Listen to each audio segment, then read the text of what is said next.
Welcome to the Manders Mindset podcast. Here you'll find both monologue and interviews of entrepreneurs, coaches, healers, and a variety of other people, where your host Amanda Russo will discuss her own mindset and perspective and her guest mindset and perspective on the world around us. Manders and her guests will help explain to you how shifting your mindset will shift your life.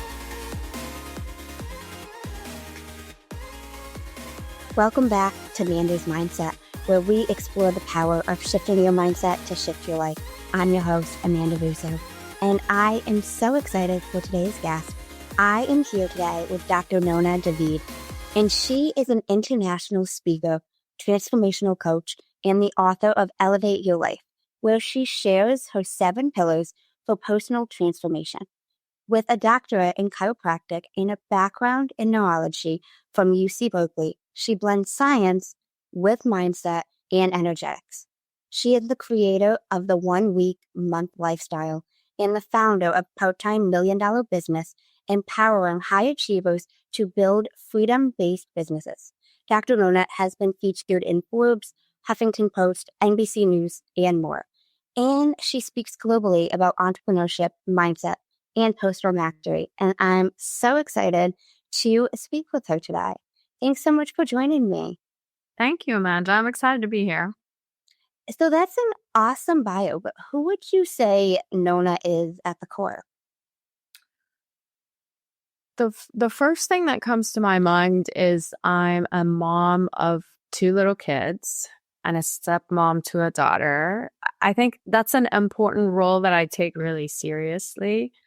But if you strip all of those roles and things that I have done, I think what's actually more important about me is the struggles that I've gone through that have allowed me to alchemize those struggles. They presented themselves as an ingredient of an alchemy to bring me into all the things that make my bio sound really interesting. Without those roles, I'm a combination of all the things that I have experienced and the things that I've gotten to do with them. I'd love if you could take us back a little bit, take us down memory lane, tell us about your childhood, family dynamic, however deep you want to take that. Yeah, absolutely. Okay, so key things in my life that have happened. The earliest childhood memory that I have is when I was 2.5. And my mom was pregnant with a little boy. And this is not the part I remember, but when I was 2.5, my mom was pregnant. And the memory that I do have is of this anticipation and excitement of another sibling from whatever point that I understood it. And the memory that's really vivid is when my dad took me to the hospital and lifted me up behind this glass window and lifted me up, was like, oh, this is your little brother, like this crib over here. And I remember seeing a bunch of cribs. I guess it was like behind this window. I remember vividly everything that was in that scene. I remember the sounds. I remember the smell of the hospital. I have this visual of the cribs there. I remember my dad's, lifting me up. And the reason that this memory is really vivid in my memory is because my brother actually passed away in the hospital and never made it home. And so this became a really tragic moment in my life, but also in obviously my parents' life. So how I related to that was when my mom was in the kitchen, I would bring her slippers, or I would bring her my toys, or I would bring her food because I was trying to make her happy because she was crying uncontrollably and out of nowhere. So I do believe, looking back at this particular memory, was the reason why I think I was given a healer's heart, or the struggle that I went through as I perceived my family dynamic was like, I got to fix the things. Now, I got to fix all of these things like a lot of us healers and creators and, practitioners do. It's had its own evolution. But now as a 43-year-old mom, it looks completely different. But that is when the seed was planted. And one thing I should mention is I grew up in Iran. So I moved to the United States when I was 16 years old, and I didn't speak a word of English. So this brings me to the second really pivotal moment in my life where when we lived in Iran, we were in middle class, I would say. Both my parents worked really hard. I grew up in the war until I was 7 years old. There were bombs going around, and sometimes there would be sirens, and we'd have to run into the basement, and food was rationed. And there was a lot of scarcity in that environment. But again, my parents were middle class. Things were seemingly being provided, but there was definitely a lot of scarcity for them, even for the generation prior to them. Now, everything was fine. 16-year-old me moves to the United States with my family, and they basically sold everything that they had in Iran and their entire life savings. They bring it to the United States to sort of start a new life with new opportunities, ideally.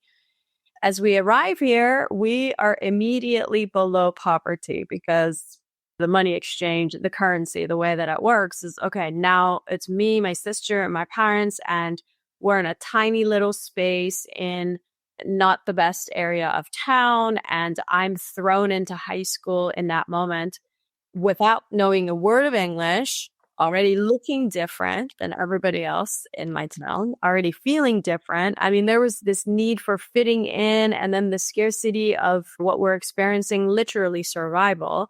And I think that was another pivotal moment in my life at 16 where I recognized I had a couple of options. I could either sink or I could learn how to swim. And so that was another moment in my life where, okay, this is a big lesson. Pack in all the scarcity that I had brought with me from Iran and getting deeper into that, I made the decision to never be in a situation where money was an issue. And again, even this concept has shifted in my entrepreneurial journey over the past couple of decades, because at the time I went on to build a really big successful business, but everything I had built was based on scarcity, anxiety, and stress, and not wanting to be in the old situation, not wanting to put myself back into where my parents were or what I experienced as a 16-year-old. And so I built this massive business, and I had 13 employees and all of these, and I checked off all these little boxes later on in life after I went to chiropractic school, went to Berkeley for my degree and graduated, and I have this great business and I'm helping a lot of people, and I have 13 employees, a child, I've just gotten married. So all the check boxes of what the society tells you should be doing, right? To be happy and successful. I did all of that. And then I had another moment where I completely burnt out in the process, and I realized I had to do more of it. You mentioned your sister came with you to the United States. Was she younger, older than you? She was young. She is younger. She's about 6 years younger than me. So my mom she lost the child, multiple miscarriages, a stillborn birth, and then my sister like 6 years later, 6.5 maybe years later. Then basically about a year or two after we moved here, I skipped a year in high school. And so I pretty much moved to Berkeley at the time. So my sister and I really lived completely different lives after that. And now you went to Berkeley for chiropractic school. Was that the vision all along? Oh, that's a good question. I went to Berkeley because that's a great question. So I went to Berkeley first. I think I may have said that the opposite way. I went to Berkeley first. I got my degree in molecular cellular biology with an emphasis in neurology, which it means it at the time, it was like, I'm going to do something in medicine. I'm going to go to dental school. I'm going to go to medical school. And so I knew I wanted to do something in helping others. But even the idea of picking Western medicine or just being a medical doctor in general was another checkbox, was another thing that, sounded good. And my parents were like, you should be a doctor, you should be a lawyer, or something that makes money. All right, I guess I'll be a doctor. So kind of like listening to the consciousness of the world or what the world around me was telling me without really tuning in and being like, what do I really want? I was just the A+ student in the things I was doing, without really sitting with myself or having really any awareness, which is common when you're in your 20s. So I got accepted. I applied for a dental school, got accepted into a school in New York. And then as I was building out my resume, and Amanda, I haven't shared, I don't think anyone's asked me this question, so I haven't shared this. I went to when you apply to medical school, dental school, you have to like show you volunteered and you loved all of these things. So I go to this oral surgery situation and I passed out. Like I watched them get in there and do their surgery. And that was the first time I actually fainted. So I walked out of there and I was like, yeah, we're not going to dental school. That's not going to happen. I don't want to be in people's mouths, and it's definitely not something. So from there, I moved forward and I was introduced to chiropractic, and I loved the core of chiropractic, which is your body has the ability to heal itself. And there's conversation in chiropractic about the nervous system, about the innate potential. Like you have unlimited potential. Your body can heal itself if you remove the things that are in the way, which philosophically spoke to me. My minor was philosophy. So I think I became really magnetized to chiropractic because of its philosophy. And then it's kind of has had its different ways of showing up in my life. I became a chiropractor.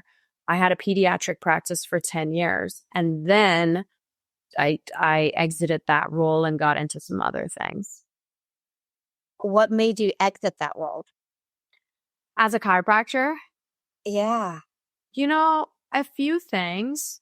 One, like when I became a chiropractor, I knew in my heart that was the thing that I wanted to do. And then 10 years later, I started probably about 7 years into practice. I had a really successful practice and I could dial it up. I could dial it down. I became a little bit bored, if I'm being completely honest.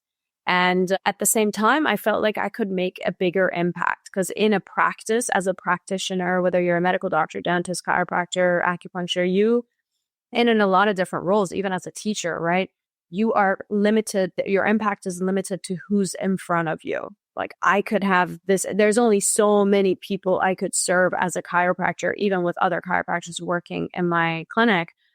But my impact was limited and I was just itching for more impact and to reach more people in a bigger way. And so it took me 3 years to come to that realization and then decided. And at the time, I had people coming to me already asking, how do you do business? And I'd built a part-time $1 million business at the time, and then I multiplied into weight loss businesses. I had 3 locations of a weight loss business. And as I did that, people were coming to me, older men typically even coming to me and being like, how are you doing? You're a mom and you're doing this part-time and you have all these businesses. So it was a natural progression into business consulting, which was the next role that I took. It seems like you kind of dabbled in that before you fully left. I definitely dabbled in that. So those last 3 years, I definitely dabbled, but it was a natural progression. Like these people were falling onto my lap. I was like, all right, well, I'll take you on as one-on-one, which then later turned into some other projects. So then you started a business consultant. And was that the first business or was the weight loss business? No, so chiropractic business was the first business. Well, if we want to get real on which one was the first business, this is when I was 16 and I just moved here. Barely spoke English and I desperately needed to make money.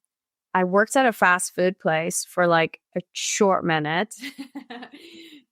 Very quickly realized I could not be working for other people and I could not be working in those environments. It was probably the best thing that I did, but that's what you do at 16 and you're trying to fit in and you're trying to buy the whatever at the time was like Gap, limited, I'm aging myself, but just needed some money to fit in really. And so I decided that wasn't it. I came out of that job and I was really good at math. I was in Iran. I was like, top in the country or whatever. So I started to teach math to the little kids in the neighborhood.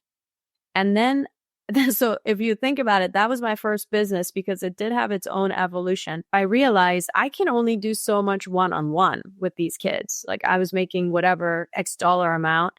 per hour. So I started to recruit the high school kids that were good at math and be like, hey, can you teach this kid math? And I'll just give you a percentage. So I would get I started this underground tutoring company, which then later actually continued to do while I was at Berkeley, I continued to tutor and had tutors under me, as well as when I moved into chiropractic school also. So that was my first business. And then, but yes, you're right. My first real business was me as a practitioner in my chiropractic business. I remember that business was really successful. I had built it in the way that other people had told me how to build it. Like I had mentors and coaches at the time, not to polarize this, but men coaches with very masculine, very driven, very great techniques of sales and processes in place. And I did that and I did really great at that. But I remember thinking, I have zero freedom in this business. I could not leave long enough to have a real vacation with my family. I could not be present with my newborn because I was thinking about business. I'd created this hamster wheel where if I got off of it, it was going to crash. So then I had a moment where I completely burnt out and realized a lot of things in my career, my personal life. My marriage wasn't working. My business looked successful, but it really wasn't working for me and the life that I wanted and the impact that I wanted. That was early on in practice. That was about a few years into practice. Don't remember exactly. And in that moment, I made a decision to do things differently. So that was when the idea of a part-time $1 million business was born. Like, how can I collapse time? How can I create a business that generates more than what I'm generating? At the time, I think I was at 750. How can I create that business, work less, have the same or more profitability, but more importantly, the freedom to contribute, the freedom to be with my family, the freedom to travel. And that's when I switched everything around. So my business became the first part-time $1 million business in my profession. And then from there, a weight loss business, 3 locations, that went on for another 7 years. And then I exited. Have you always had this like figure it out, find a way mindset? You know, Amanda, it sounds that way. But I think it's mixed in with the struggle.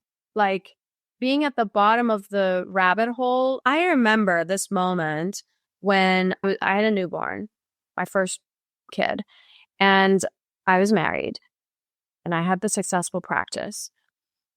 Remember, I put him down for a nap. And then I took a phone call with my business and we all went over some numbers. It was just like a very typical day I would do. I had somebody working in there with me. And then I walked myself into the closet and I shut the closet door. I shut the light and I held onto my knees and I started sobbing because I had realized everything that I had built, including my marriage, was just it just wasn't serving me. It was so tiring. I was overgiving to everything in my life. And of course, as a new mom, anyone listening who has kids or watching this who has kids, there's also postpartum hormones. And I was in the right recipe for complete disaster. And I remember thinking, this does not have to be the end. And I could see for myself, if I walk out of this closet and continue doing the things that I had been doing, my future was very predictable and it wasn't going to look good at all. It would have been a wasted life. So I walked out of that closet making a decision to commit to a vision that I had for my life, which was maybe part of it was like the part-time $1 million business, tapping into other businesses, doing other things, and possibly exiting my marriage. Now, I've done all of those things in the past decade or so, but I don't want to give the impression that happened overnight. Like I walked out of the closet and I was like, oh, okay, I'll just figure it out and go, it's going to be fine. No, I think people make the most amount of change when they are at the bottom of the rabbit hole. And that's what's driven me to different places. I love how you mentioned at the bottom of the rabbit hole. I think that's so true, and a lot of us don't necessarily realize that. But I love how you mentioned, like, you wanted to have the latest stuff, you were going to work at the fast food restaurant. You wanted this, you were willing to put in the work for whatever it was that you wanted to do. So, like, that's kind of what I meant by, like, figure it out. Even at 16, like, you want to help the kids. You realized you couldn't do all the tutoring yourself. So you started delegating that, all these figure outable ways. I'm sure there was struggle with it, but Yeah, that's a good question. So looking back, I think my mom would always be like, which is interesting because I don't have the same dynamic with my mom now, but growing up, my mom was definitely like, you can do it. You could do it. And my dad was more I felt his support in business when I wanted to expand. He was like, here's some support. With my mom, it was more verbal of like, you can do it. You can do anything. And I think maybe that has something to do with it, of trusting myself enough that even if I fail, I'll trust myself enough to get up again and do it again, do it differently. Maybe that's where it came from. it makes sense, having the belief in you that you can do it and having somebody say that to you. Because, like, people say how kids really remember or embody those first 7 years of things that are said to them, whether it's true or not, Well, and I think it's interesting because it's not that simple either, right? Like my relationship with my mom's extremely complicated. So while she would tell me that I could do the things, there was a lot of control and possibly narcissism involved in the rest of my dynamic with my mom. But I do think some of the pieces that I experienced, I think is really both ways. I think it's both the struggle and having to figure it out. Because look, what would have happened to me if I didn't learn English in high school? I don't think I had a choice to take the back seat. I don't think when I walked into the closet, I don't think I had a choice to walk out the same way. I think I was really in a situation where I had to do things differently at the same time. And those positive influences and the negative influences driving to do differently. I get it. I'd love to transition to Chad and delve down when you created the 1 week month lifestyle system. Oh, yeah. So I was known for the part-time $1 million business for a while. I have a mastermind where I teach business owners how to create systems in place that does that for them.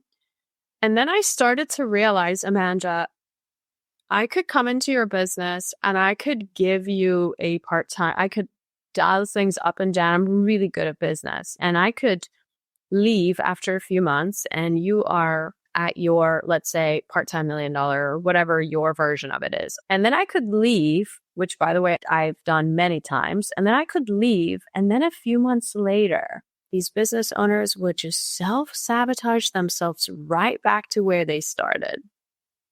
So for me, it was like, wait, there's got to be a missing piece to the equation. Now, mind you, at the time, I was mainly focused on the mechanics, the strategy, the sales process, the marketing, the this and that, more like literally business consulting. But I realized soon enough that there's more to the equation. Like my mastermind members would cut out Fridays and Tuesdays and, lean out their business and make more money. But over time, stuff would happen in their lives, or they would attract situations and environments into their lives that would take them back to exactly where they were working harder and they were making the same amount of money. Everybody seemed to have this cap, this mental, energetic cap on income and on the amount of time. So I started a community called Elevate Club because I wanted to teach them how to figure out the mindset piece of it, the energetic piece of it. Because you think about people losing weight, right? Like in the United States where I live half the time, I would say 99% of people know what to do to be healthy, right? Like, okay, well, make some move around, eat healthy, don't eat the carbs and the sugars or as much, and then eat health, generally speaking. Most people, and let's take out the portion of the population who actually has a metabolic disorder. But 95% of people have that knowledge. They have the systems, the mechanics of that. And yet 70% of Americans are overweight and obese. So it doesn't have to do with knowing how to do things. It's whether you will do it. Like, what's the mindset around those kinds of things? And so I started to teach that in Elevate Club. And that became kind of a fertile ground for some of the other things I wanted to experiment. Then after I got divorced, now I had 1 week where I didn't have my kids. So this 1 week I didn't have my kids, I was like, what am I going to do? And I dabbled into different things and traveling. Then I met my fiance now. And so once we got together, then 1 week a month, we would leave our businesses and we would go somewhere. We would travel and we'd do the things. And I realized as I was taking the 1 week off, everything was getting done in those 3 weeks. I was generating the same. I was doing all the things. I was just as present with my kids, if not more. And I was doing all these things in those 3 weeks. Then I thought, wait a second, what is happening here? Because it used to take me 4 weeks. Now it's taking me 3 weeks for doing the same exact thing. Then I thought, how can I collapse time even more? So this idea of doing things 1 week a month, like creating a business structure 1 week a month, came to me similar to what people usually relate it to as like the 4-hour work week of Tim Ferriss, right? He gives you the techniques of how to do this. I read it years and years ago. And 1 week a month is less about how you do things in your life and more about what it takes from a mindset perspective to tap into a lifestyle that's 1 week a month. Because when I talk to people and I say 1 week a month, most people's first reaction, which is not the best from a branding perspective, is like, no, I don't want to do that, right? Like, what am I going to do with all this freedom of time? Even if I could do it, I can't sit still, which is the syndrome of the entrepreneur. They're anxious, they are busy, and even people who are not in business, they have a hard time sitting down. I mean, I meet stay-at-home moms who are like, I can't sit down. Well, that's you trying to prove your worth by doing the things. You can't just sit down in silence. You don't know what to do if your kids are having a play date and they're quiet. You have to consistently, helicopter them or whatever. So then the idea of 1 week a month lifestyle was born, which is where my next book is. And then I have a mastermind teaching people how to live their version of 1 week a month also. So that's kind of how it was born. This is a semi-new thing compared to other things I've done. This has just been born in the past few years. I love that. It almost seems like you've been dabbling in that, even with the high school kids, having delegating that time, having the high school kids teach the younger kids and you giving a portion to them and making more time for yourself, even back then, years and years ago. You're right. This has always been a thing. Like, how can I create more time? And I don't know where that comes from. I'm going to have to contemplate on that one. But I think it's also been something I've struggled with because at chiropractic school was 7 a.m. to 7 p.m. And then you had to study and go back to school. At Berkeley, I would try so hard and everything was curved. And I was this A+ student. I'm decently intelligent. But at Berkeley, I was a C+ student because everybody was so smart. So what we would do is we would sleep in the library. And so there was no time to do anything. So coming from that, then building a business that was eating up my entire life, this kind of a theme along the process, then the part-time $1 million, and then the 1 week a month lifestyle. Yeah, it's been consistent. Is there something that helped you realize that you don't need to hustle 24/7 to be successful? I think it was the moment in the closet. I don't know that I realized I don't need to hustle, but it was more like, I don't know if I can cuss on here, but what the fuck am I doing? It was more like looking back and being like, what am I gonna do? I'm gonna leave this planet and just work like my parents did.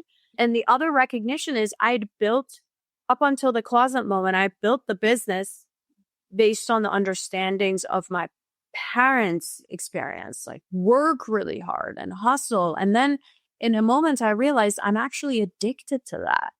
There's an addict, just like somebody else might be addicted to alcohol or drugs or social media, whatever. I'm addicted to hard work. If I don't do it, I have anxiety. So it was working because I'm addicted, I get into it, and then I'm into it, and then I get validation. People are feeling better. I'm making money. I'm providing for my family. So it was a really sick cycle. And it's not that I realized I could do it that way, but it's more that I realized, wait a second. What if I tried? What if I just tried and create something where it was part-time in that era? And what if I fail? Then at least I know I can go back to hustle. Hustle will always be there for me. That's true. You could always go back. I could always go back, and it was the worst case scenario was not so bad either. That's so true. If you can handle the worst case, why not give it a shot? Why not give it a shot? Now, you mentioned how, and I'm curious if you can elaborate on this, but you mentioned how your business success is 80% energetics and identity and only 20% strategy. Mm-hmm. Yes. So when I first started this work, when I would work with people, I would give them all the strategy, and they might have climbed up a bit, or they would climb up a lot and then they would go back. There was always this cap. And I used to think at the time when I had this recognition, oh, wait a second, there's this energetic piece. There's this mindset piece. There's this piece where are you driving your business from a place of scarcity, or are you driving your business from a place of a vision or abundance, right? It makes a difference. Once I made that recognition, at the time, if you go back and watch any of my old videos, I used to say it's 50-50, 50% energetics and 50% strategy. But as I've done this now for a while, now I can see that with the right approach, the right energetics, the right mindset, the right sort of thought process, the strategy is almost not relevant. And I've seen this in practice, right? And I use this example all the time. I say, imagine you have two entrepreneurs, okay, two business owners. You can imagine two moms, two wives, doesn't matter, in any role, right? And let's say they both have the same approach, okay? Let's take the business owner.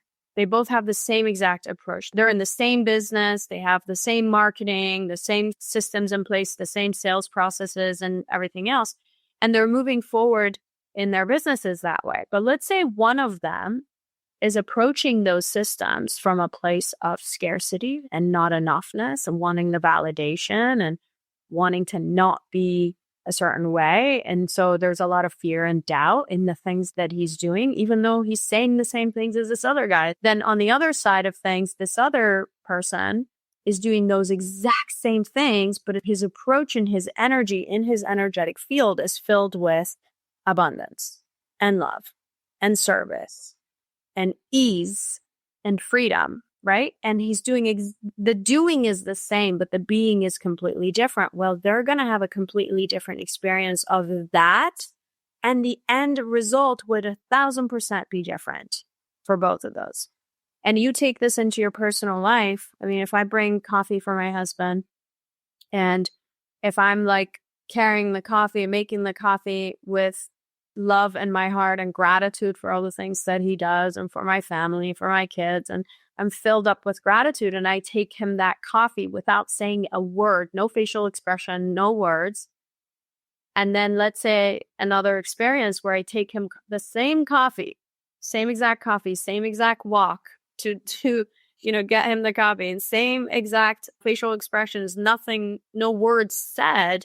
But let's say in this scenario, I'm full of resentment because of what he did last night or what he said last night or something like that, right? The experience is going to look wildly different for both of us because of the energetic piece of it. The act is the same, but how I'm showing up and what I have tapped into and what's filled up in my energetic field is wildly different in each of the scenarios and makes a big difference. So in the personal life, it's harder to tangibly kind of be like, people say to me, like in Elevate Club where we teach this, they'll be like, I feel better. People are reacting to me differently. I'm more in love and I'm doing this and that. But in the business world, you can literally tangibly see the numbers. People show up differently. They make more money. Same strategy. So now I'm convinced that it's 80-20. And moving forward, I would not be surprised if at some point in the future, I go, strategy is like 1%, 2%, 5% of the equation. And majority of it is in the energetic part of things. So how would you say someone can align their mindset and their energy to create maximum growth? I think the biggest piece to the equation is having an unreasonable for their life, like for their life, for their business, for their relationship, for any area of life that they want to tap into. I talk about this quite often, is this idea of a quantum leap in life, right? Like you could, if I continue in this path with the same version of myself, well, my future is very predictable, just like it was when I was sitting in the closet. Now, if you move over to a whole nother parallel line of life, I could decide I'm going to be a realtor, or I could decide I'm going to do things differently. I'm going to decide I'm going to feel things differently. My future would be wildly different, right? So that jump is the quantum jump that requires a different energetic state, not necessarily more work, but it will all start with having a vision that is that I call an unreasonable vision, which basically means you have no idea how to get there, but it's so juicy that not only excites you, the idea of having it manifest in your life, but it also scares you. It also activates your nervous system to be like, that is going to be not possible. That's not safe. Your nervous system to go, that's not safe. We're not going there. And that's the one you got to pick. You got to start there. You got to start with the unreasonable vision for life. And I have a 4-step process where I teach people how to go from the unreasonable life vision. I'm happy to talk about it here too, if you want. But the first step is unreasonable vision. And then you go through the steps. And then at the end, you're like, wait a second, I am in this whole new life. It's the 4 steps of a quantum leap. But I think that's foundation. Is you got to know where you're headed before anything else. Would you mind sharing them? Absolutely. So the first step is having an unreasonable life. And I share with people, listen, there are 3 kinds of visions you could have. The first kind of vision is vision or goal. People have heard of it. SMART goals, right? They got to be specific and measurable and realistic. And I call them boring because they do not require you to step outside of who you are right now. The second kind of goal, and they're usually filled with scarcity. The second kind of goal is an inspired goal or an inspired vision where you're like, I'm so excited to get to this next level in my life. I'm so excited to experience my husband, my wife, my kids in this way. I'm so excited for my body to look a certain way. So that's an inspired goal. So that usually the criteria is you know how to do it. You don't know how to do it, but you can figure out how to do it. You could call up Amanda who's done it and be like, hey, how do I start a podcast? And Amanda will share. And then you're like, okay, I can do it. So that will be an inspired vision. The third kind of vision that you could have, and this is where quantum leap takes place, is the unreasonable vision for life. And that is 2 criterias. One is, I have no fucking idea how to do this. Don't know anyone who's done it. I can't find it on YouTube. Like, I don't know. I don't even know. It's so too big. It's too big. And the second criteria is it has to, like I mentioned, it has to activate your nervous system to go into anxiety, because that's how you know it is going to require you to departure your existing identity and become a new version of yourself. It's going to require an evolution of you from point A to point B in order to get to live that life. I mean, this is where I was in the closet, and this wasn't the first time I had the vision, but the vision came to me of, living bicontinentally, being in a loving, connected marriage, world schooling my kids, whenever I choose to. I mean, like all of these ideas and the level of contribution I wanted to have was just outside of this world based on where I was sitting in the closet. So it seemed so unreasonable for me when I said part-time $1 million, so unreasonable. I'm sitting here in the closet, I'm crying. My infant is taking a nap and I have a marriage that's not working. Like, how am I even going to get that? It seemed so unreasonable, right? And scary. But that's where it began. So that's the first step in the process. And I'm going to pause before I blabber on to the rest of it, see if you want to add anything, but I'm happy to go over the rest of the steps.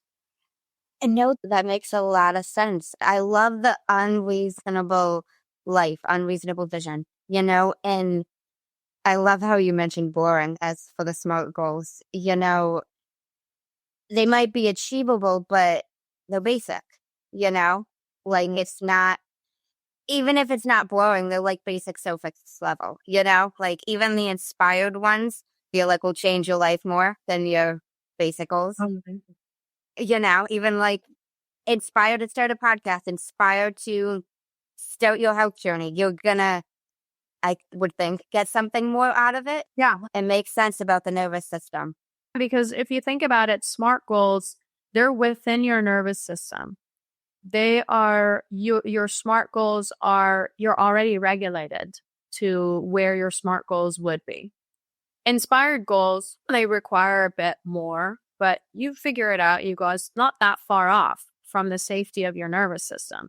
Unreasonable goals, no, girlfriend, you're going to have to put some work into yourself to become a different version of you, for which that beautiful, juicy dream life that you think and you deserve to have is available to your nervous system. It's going to require work to get there. No, it makes a lot of sense. And then what are the next phase? The second step is identity, expanding your identity, right? So most of us will wake up and will be like, like even some things that you asked me about my identity, like who am I, right? If you really think about it, when you were born, you are unlimited potential. You really have like very little identity. Identity may be passed on by genes or your soul's purpose, but aside from that, it's not like you're confident. You're not confident. You think you're good at something or you don't. And when you're born, you don't have you're not born with any really factual pieces of your identity. Everything that we think that we are in terms of our identity is actually picked up along the way. If I think I'm a good mom, it's probably because someone told me or I picked up along the way that this is what a good mom is. And so I think I'm a good mom, right? If I think I'm not confident, it's probably from something that happened when I was in third grade in the playground. If I got bullied or something like that. So even sharing the beginning of the story of like, I think I'm a healer because this is what happened in my life. Okay, well, who were you before any of that? When you were the newborn and your parents were holding, you were just unlimited potential.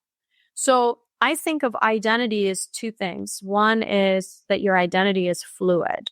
Okay. And I don't mean that in like a political sense, but what I mean is one day you can wake up and be confident. Another day you can wake up and not be confident. I know I've experienced that. So which one are we? Are we confident or are we not confident? If you can get intentional about the way that your identity shows up in the world, then with that intentionality, you're fueling your future, right? I can make a decision in this next moment to show up more confident. I can make that decision. And I want to address those who are listening and saying, oh, that's faking it till you make it. I'm going to come back to that in a second. So if you're thinking, oh, that sounds like you're going to fake it till you make it, I'm going to address that.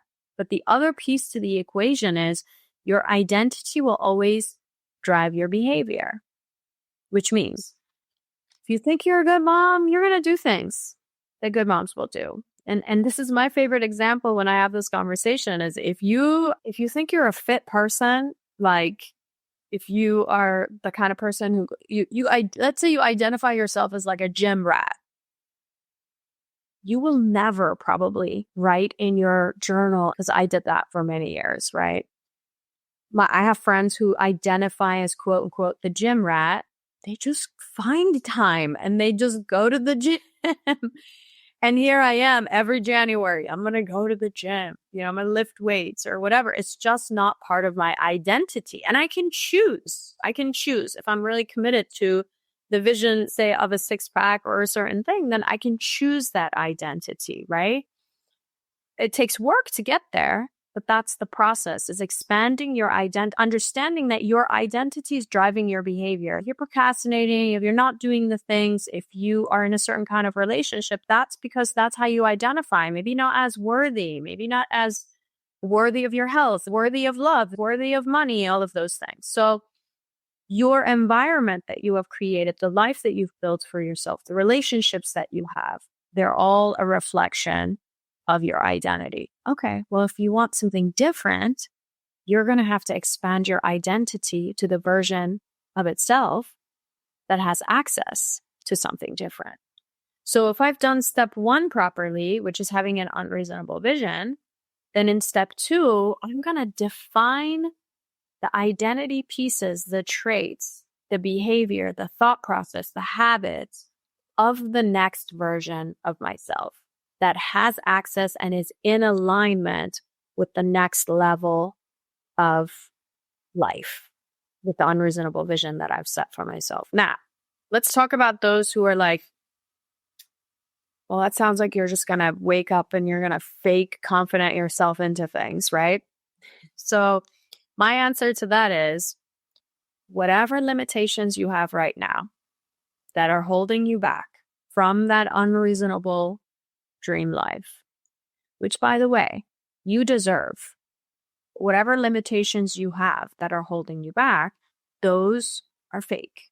That's the real fake. That's the fake stuff that you got to let go of. So you not being enough, not being deserving, not being good enough at something, being the procrastinator, being bad at this, whatever, those are what's fake. You tapping into the future identity, future version of yourself, especially if your unreasonable vision is authentic, you picked it out, you're like, this is my heart's desire, then that's what's real. That's the most real thing that you could do, is expressing more of your potential that is going to get you to that next level of whatever you want to experience in life. So that's the second step, expanded identity.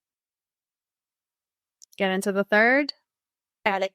So the third step in the process is embodiment. So it's a little bit of an expansion of the second step, is basically, how can I show up today and embody the next version of myself? How can I show up today and tune into abundance, into confidence, into love, into joy, into gratitude, even though maybe my reality right now is stress, anxiety, and scarcity, or overwhelm, or any of those negative emotions? How can I show up now that I've defined who I need to be and how I need to show up in step 2? How can I tune into that? And that's really simple. It's just the practice of a muscle. Because you know what we're addicted to and what we have more practice in? Stressed out, not enough, overwhelmed, anxiety, all the things, which is why we end up overworked and underpaid and underappreciated and overgiving. So when you're in that situation, you have to recognize that that's the old addiction. You're addicted to those emotions. Fast forward, if I have to unhook from those emotions and hook onto and learn how to be addicted to the joyful emotions, and that's just the practice of embodiment, whether it's, and there are different ways to do it, meditation, visualization. I teach all of these things inside of the Elevate Club coaching container. Then we have the fourth step in the process. The fourth step in the process is unreasonable action.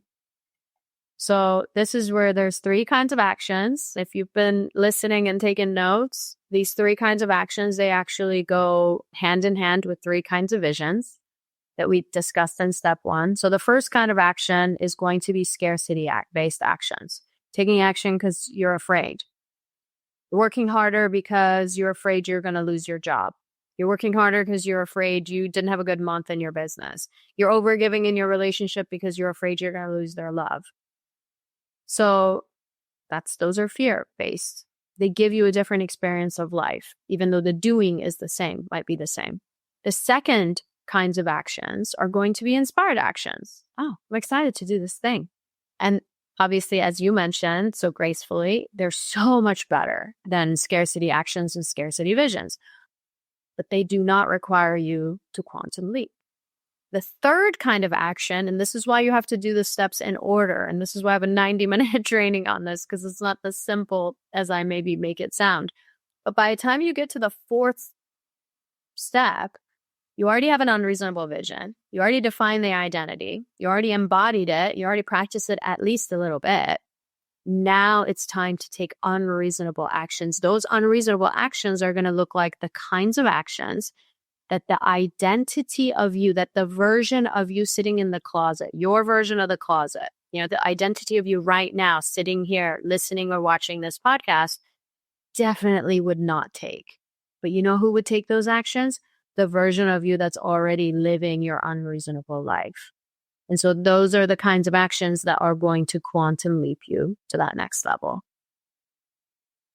I love how you phrased it as unreasonable. I love that. It's like something you wouldn't think to do. I had a mentor years ago, and at first I didn't fully understand the phrase, but more and more I've been understanding what it meant. But he made the comment to me about, you've got to put yourself in the arena, even if you don't know what you're going to say.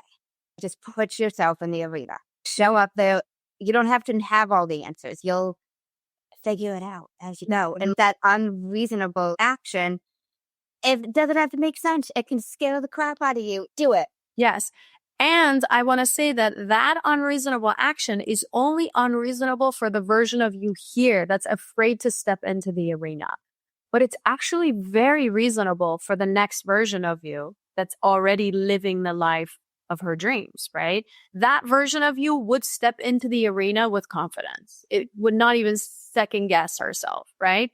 So you have to train yourself to continuously take the kinds of actions that the next version of you would be taking. It's so true. I love how you were to explain this, like simplified, kind of. I get that I'm sure it's much more complicated, but you really explained it well that I could grasp. So, thank you. I appreciate that. Yeah, of course. This is what my life's work has been about, even before I recognized that there are these 4 steps. I mean, these 4 steps came about when I was in the moments of struggle, not in this structure. I didn't understand what the steps were. I recognized them way later. But looking back, Amanda, every time I have quantum leaped and I've gotten to the next level from where I was, every single time I've done the same 4 steps, whether I knew it or I didn't know it. Just kind of stepped into it unreasonably. Wow. What would you say are some of the biggest limiting beliefs that you've noticed in entrepreneurs that hold them back from really stepping to that next level? I'm not enough. I think that's the underlying limiting, the foundational one, but it shows up as I have to work hard to make money. It shows up as I have to hustle to show my worth.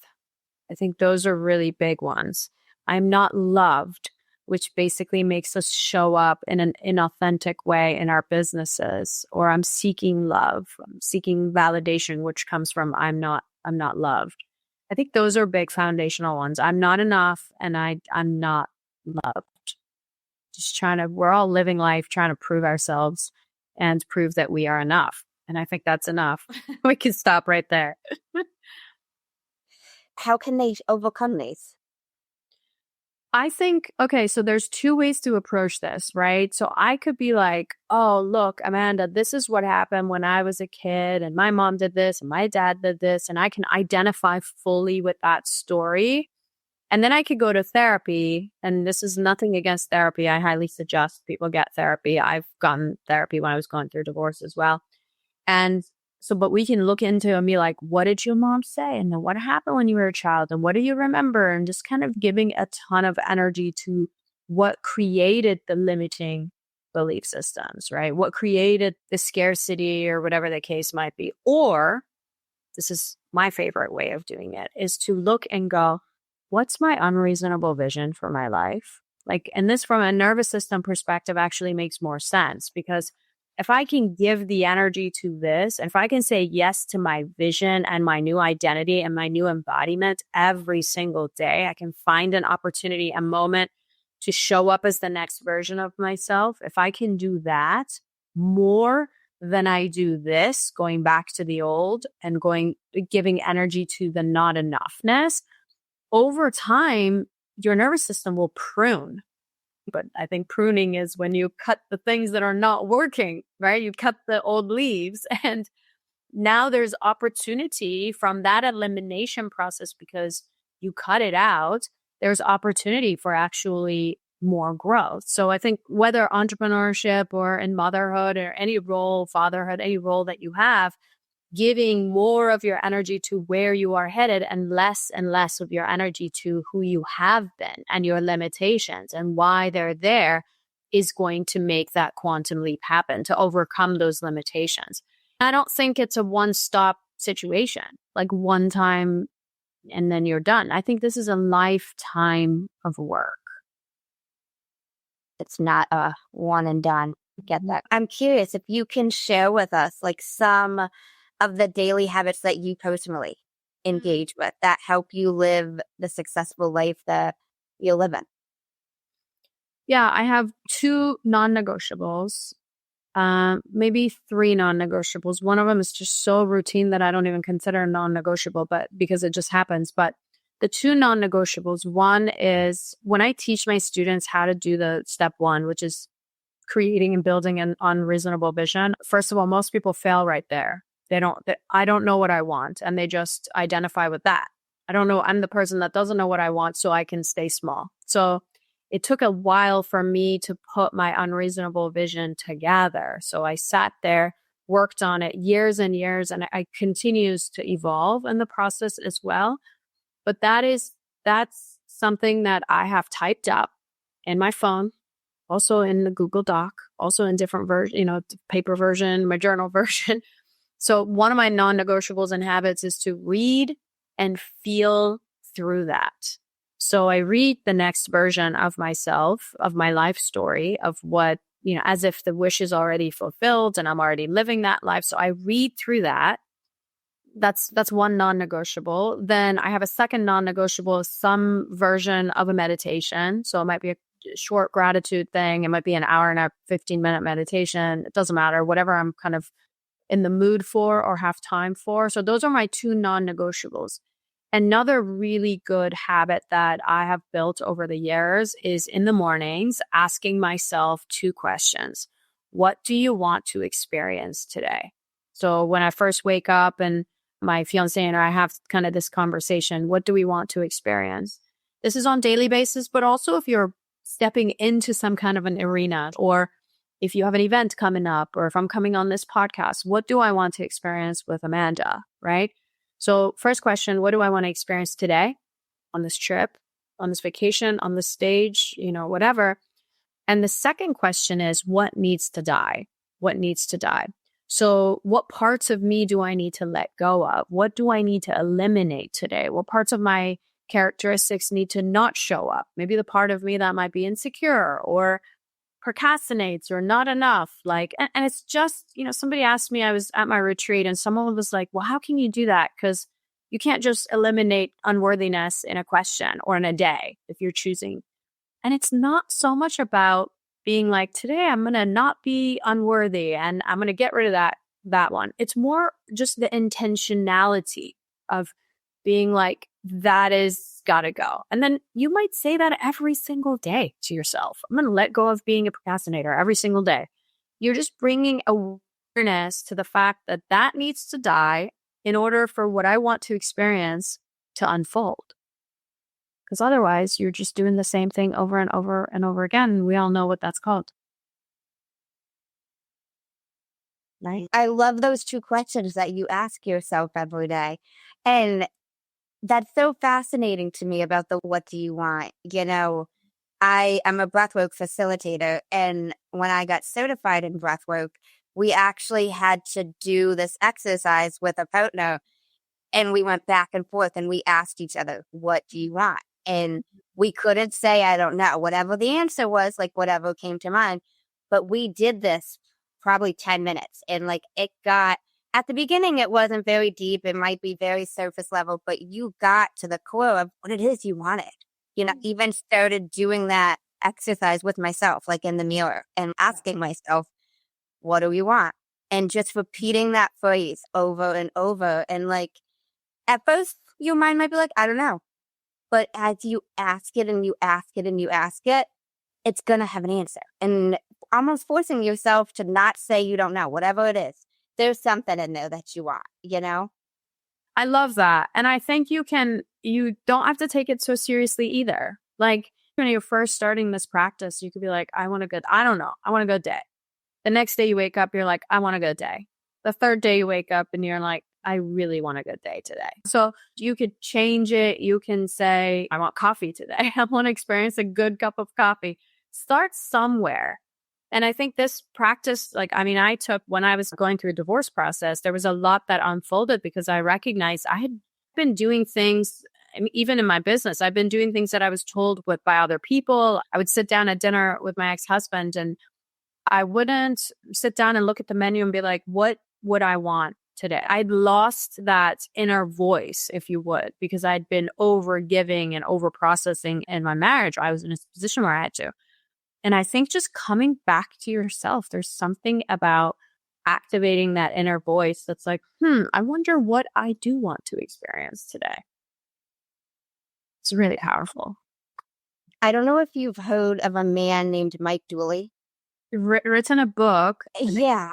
I've done a few different workshops with him and I got into visualization with him. And it's now a non-negotiable. I do it every day, 4 minutes, 44 seconds in the morning. And something that he mentioned, like so many people don't know what to visualize, don't know what they want. And this really stuck with me because he was like, even if you just visualize yourself super joyful, you don't have to know where you are. You're so happy in this experience and visualize that. It doesn't have to be in a certain place. It doesn't have to be doing a certain thing. Just you're super joyful, saying that over and over again. And that'll help you figure out over time what it is you want. Yeah. And I think by doing a visualization like that from a nervous system perspective, now your nervous system has experienced joy that maybe your body and your brain and your nervous system is afraid to feel, right? Because the other shoe will drop or whatever. So it's allowing your nervous system to feel the joy, which basically means you're continuing to prune, right? If I can get into joy, no matter what, there's no visualization of like, I'm in the park or I'm with my partner, or I'm with my, no, just joy by itself. You're giving that, you're gifting that to your nervous system. And eventually what's not joy will prune and will drop. I love that.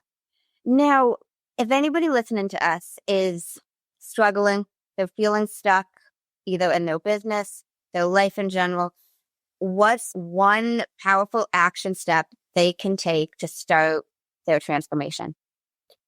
I think sitting down with yourself and jotting down, I know I'm going to sound like on repeat with this, but I've done this work for not just personal, but also with thousands of people. And I can certainly say the most important thing someone can do especially if they're struggling, is to have a vision. When I say vision, is sitting with yourself and figuring out 3 bullet points. Does not need to be this 21 page anything. You do not need to journal if you don't want to. Like, just start with 3 things you want to experience in your life. Yeah. And just start there. And then you can every day, you look at it and you go, oh, I put down love as one of the bullet points. Okay, well, let's expand on that. What kind of love do I want to experience? How would I like to experience love? What would that feel like? What would that look like? What am I hearing in this situation? Involve your senses. But listen, you don't have to do any of that. Just start with those 3 bullet points of the things you want to experience. And for some other people, it might look like, no, I have a vision. Well, if you have that, then commit to it. Say yes to the vision every single time instead of how am I going to get there or feeding into the fear and the doubt. That might hold you back. Thank you so much. Have you heard of a man named Jay Shetty? I just on Instagram, I don't really know of his work or anything. So he's got a podcast called On Purpose. He's written a book, and in his podcast, he ends it with 2 segments. And I really like these segments, so I've stolen them. And I add my podcast with these 2 segments. Each segment is the many sides to us. There's 5 questions, and they need to be answered in 1 word each. That's going to be hard, but okay, let's do it.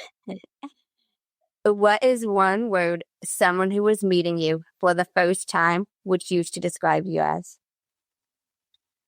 I think what I've heard people say is intense. Like I think they feel my intensity. Intensity. That's the word. What is 1 word that someone who knows you extremely well would use to describe you as? Soft. What is 1 word you'd use to describe yourself? Intentional. What is 1 word that if someone didn't like you or agree with your mindset, would use to describe you as?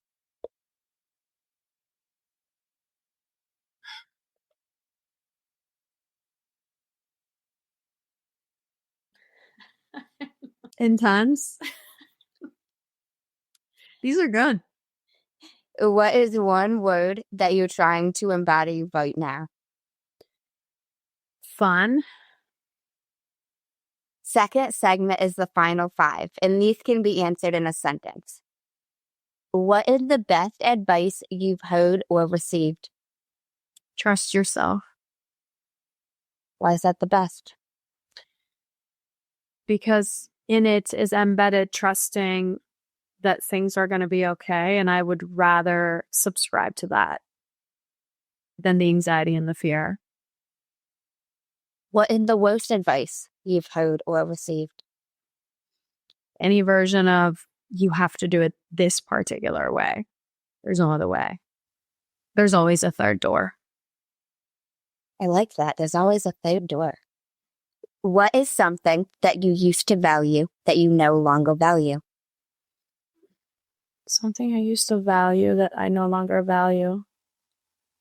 I used to, I think it's a redefining of a value, but I used to think that I used to define being healthy as if I went to the gym all the time and if I ate super healthy all the time and if I took my vitamins and drank my water and all those things. And it's not that I don't value health, but my definition of health has shifted into doing the things that I love doing. Now it's like yoga and walking and being happy and doing my meditations. Mm. If you could describe what you would want your legacy to be as if someone was reading it, what would you want it to say? I would want them to say that I've made a dent in the universe, and specifically I have woken up somebody's, it could just be one person, but ideally a lot of people's unlimited potential. If you could create 1 law in the world that everyone had to follow, what would it be? And I want to know why.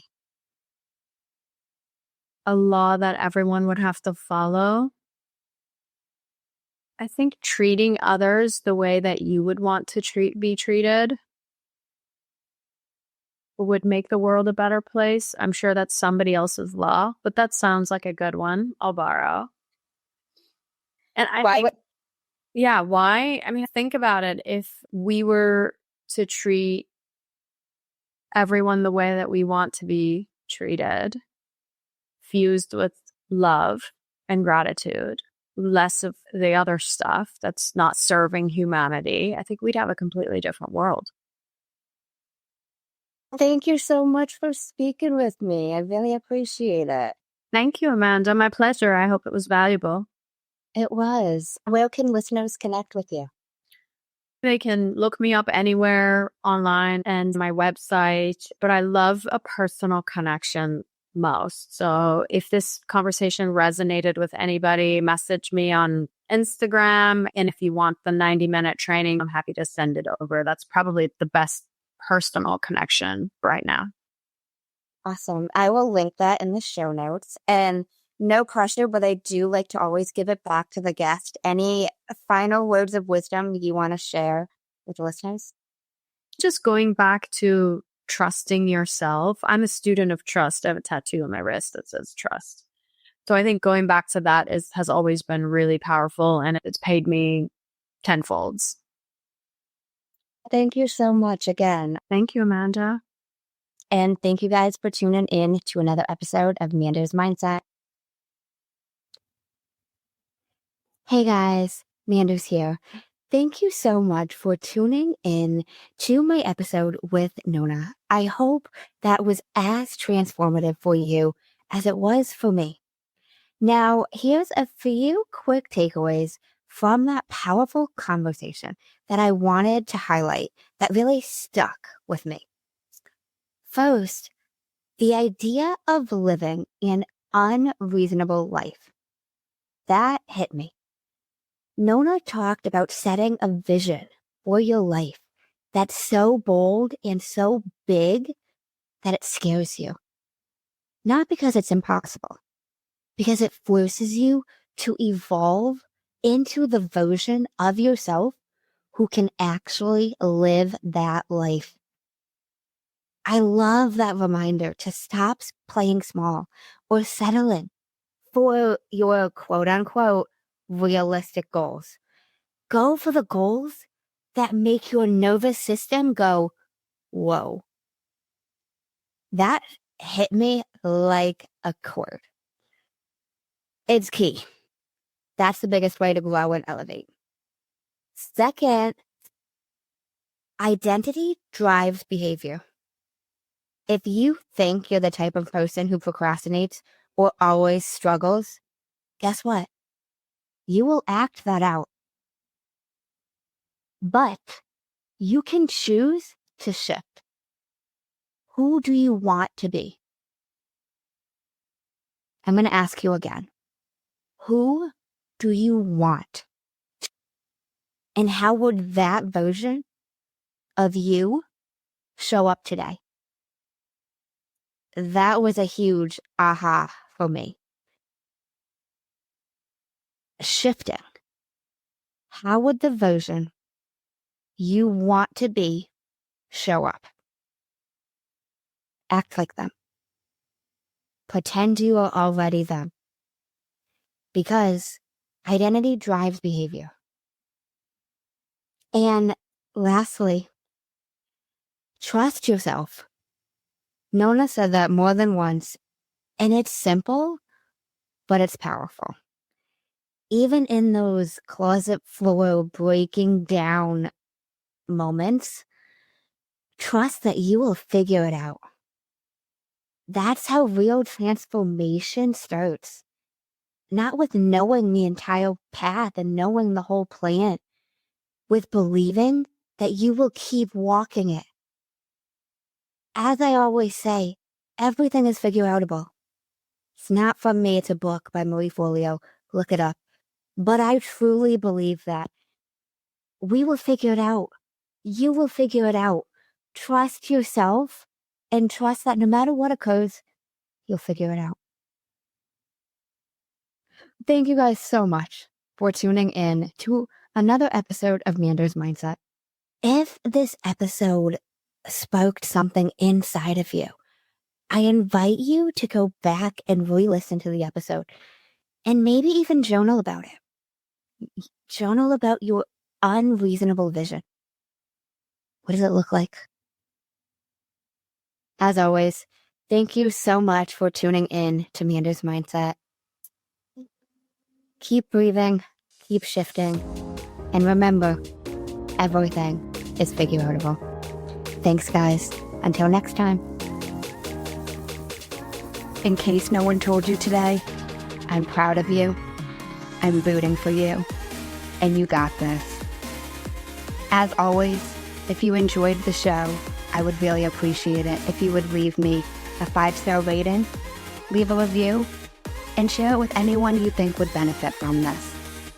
And don't forget, you are only one mindset shift away from shifting your life. Thanks, guys. Until next time.